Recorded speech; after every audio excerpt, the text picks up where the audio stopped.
Assalamualaikum warahmatullahi wabarakatuh. Perkenalkan, nama saya Syaratul Fauzia dengan NIM 2241104020998 dari kelas 4 PAIB. Dalam video kali ini saya akan mereview sebuah film yang berjudul The Ron Clark Story. Pada film ini menceritakan yaitu ada seorang guru yang bernama Mr. Clark atau kita sebut dengan Mr. C. Jadi si Mr. C ini mendatangi sebuah kota di New York. Nah, dia ingin mendaftar di sebuah sekolah dasar yang bernama Inner Harlem Elementary School, di mana terdapat satu kelas, yaitu di kelas 6 bawah, dengan siswa-siswanya yang cukup memiliki kondisi kelas yang sangat sulit untuk diatur. Nah, si Mr. C ini ternyata mendaftar di kelas tersebut. Nah, setelah beberapa kendala, akhirnya Mr. C ini diterima untuk mengajar di kelas tersebut. Di hari pertamanya mengajar, Mr. C ini sudah mengalami masalah, yaitu muridnya yang tidak mau menerima kehadirannya. Nah, dari masalah tersebut, akhirnya Mr. C ini seperti mencari solusi mengapa muridnya ini memiliki motivasi belajar yang rendah. Nah, akhirnya Mr. C ini yaitu mendatangi rumah para murid-muridnya untuk mengetahui kendala apa yang mereka alami ketika di rumah. Nah, setelah Mr. C ini mendatangi rumah-rumah siswanya, ternyata masalah yang mereka alami yaitu pada keluarganya. Jadi keluarga si murid-murid ini seperti tidak memberikan motivasi kepada anak-anaknya ketika belajar, sehingga ketika di sekolah mereka ini menjadi kurang termotivasi dan kurang semangat ketika pembelajaran. Nah, kemudian Mr. C ini mencari strategi pembelajaran yang tepat untuk kelas-kelas tersebut. Nah, strategi yang pertama yaitu dengan menerapkan bahwa dalam sekolahan ini, dalam kelas tersebut, mereka semua itu adalah keluarga. Nah, keluarga itu harus saling bekerja sama dan harus kompak. Kemudian langkah selanjutnya yaitu dia menerapkan ketika di jam siang, saat murid-muridnya ingin makan siang di kantin, dia menerapkan seperti barisan ketika akan menuju ke kantin. Tujuannya yaitu agar mereka saling bekerja sama dan agar mereka kompak.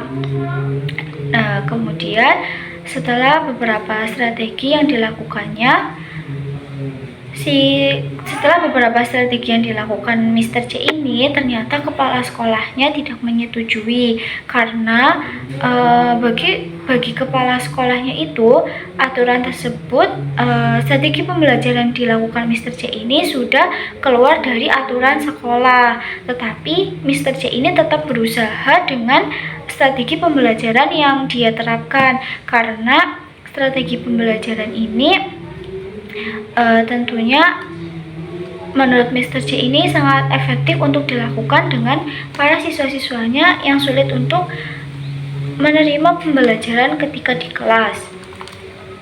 Kemudian singkat cerita, mengapa Mr. C ini sangat semangat mengajar para murid-muridnya, karena murid-murid kelas 6 ini akan ujian nasional. Nah, saat ujian nasional ini Mr. C berharap para murid-muridnya itu mendapatkan nilai yang baik sehingga mereka dapat lulus dari sekolahan tersebut.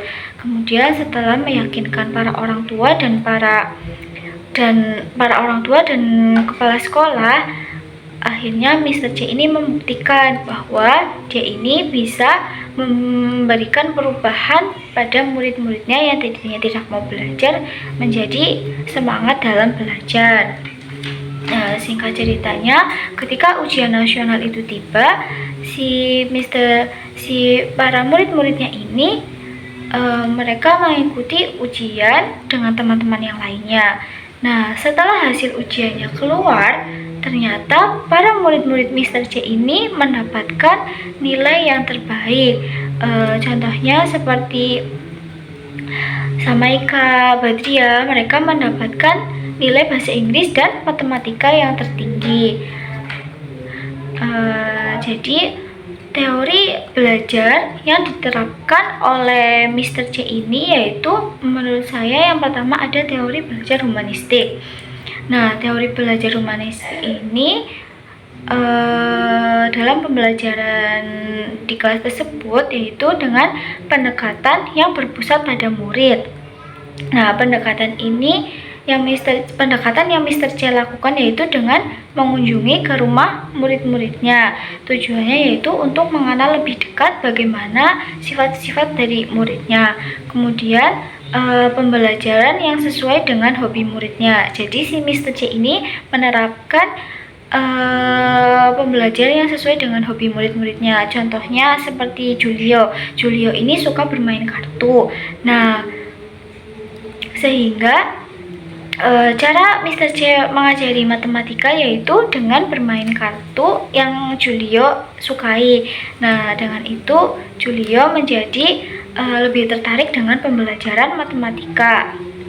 Kemudian teori belajar yang kedua yaitu teori konstruktivisme, yaitu pembelajaran yang aktif dengan memberikan kesempatan pada siswanya untuk mencari pengetahuan mereka sendiri.